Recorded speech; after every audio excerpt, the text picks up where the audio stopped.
শেষ পর্যন্ত ত্রয়োদশ জাতীয় সংসদের প্রথম অধিবেশন হলো এবং প্রথম দিনই বেশ চাঞ্চল্য তৈরি হলো যখন বিরোধী দল জামাত এনসিপির সদস্যরা ওয়াকআউট করলেন রাষ্ট্রপতি মোহাম্মদ শাহাবুদ্দিনের ভাষণের সময়। তিনি ভাষণ দিতে যখন আসেন তখন তাকে প্লাকার্ড নিয়ে তারা হাজির ছিলেন।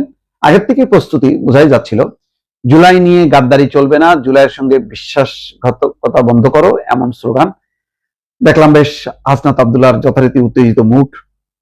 তবে ওয়াকআউটের সময় শেষ ভাগের সংসদ অধিবেশনটা পুরোটা সময় বেশ ভালোই চলেছে এবং বিরোধী দলের চমৎকার পার্টিসিপেশন এবং সমর্থন।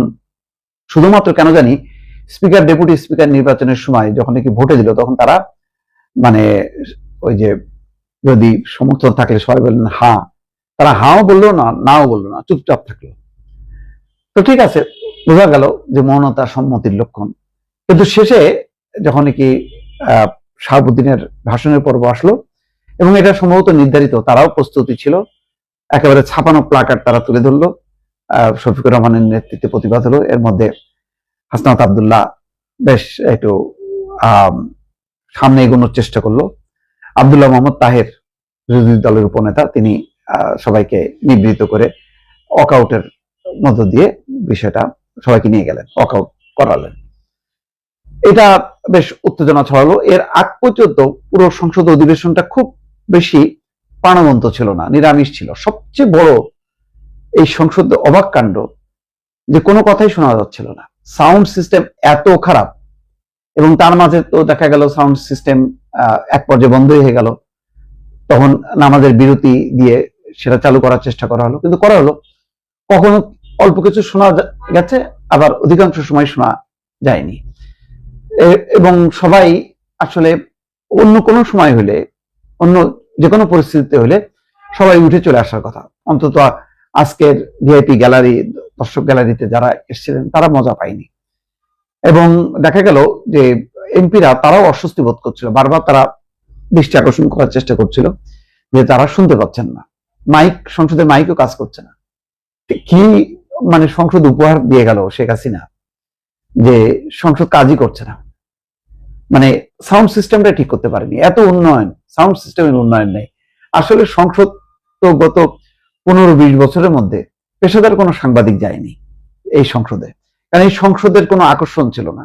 এই সংসদ ছিল শুধুমাত্র আনুষ্ঠানিকতা। যেমন রাষ্ট্রপতির পদটা যেমন আলংকারিক, তেমনি সংসদটাও ছিল আলংকারিক।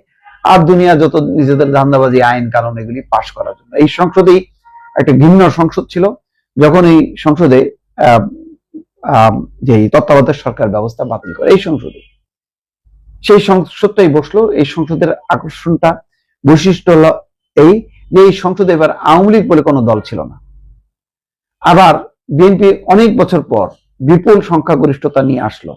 মাঝখানে তারা 2018-তে কেন গেল আমি এখনো বুঝি না।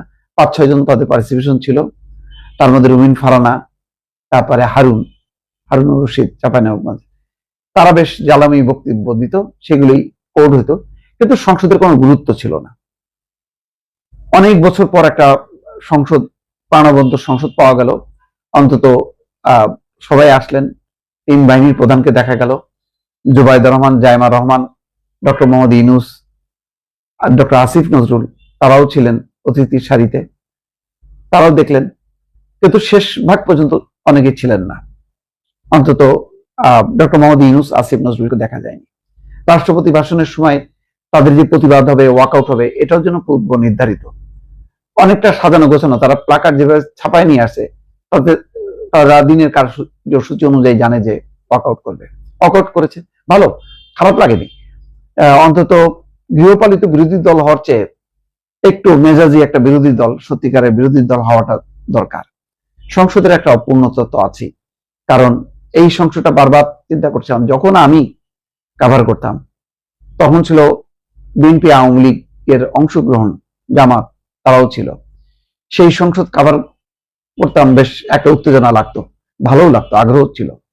এরপরে তো সংসদ মানে এটা তো একটা কালিমা সংসদ, আসি নাই। তো অনেকদিন পর এটার একটা আওয়াজ পেল, কিন্তু তারপরেও বুকের ভিতরে একটা চিনচিন করে বেদনা বাঁচতে থাকলো যে যতই আওয়ামী লীগকে নিন্দা করি, মন্দ বলি, আওয়ামী লীগের তো একটা জনসমর্থন আছে, সত্য, তাদেরও একটা যদি পার্টিসিপেশন যদি থাকতো ভালো হতো।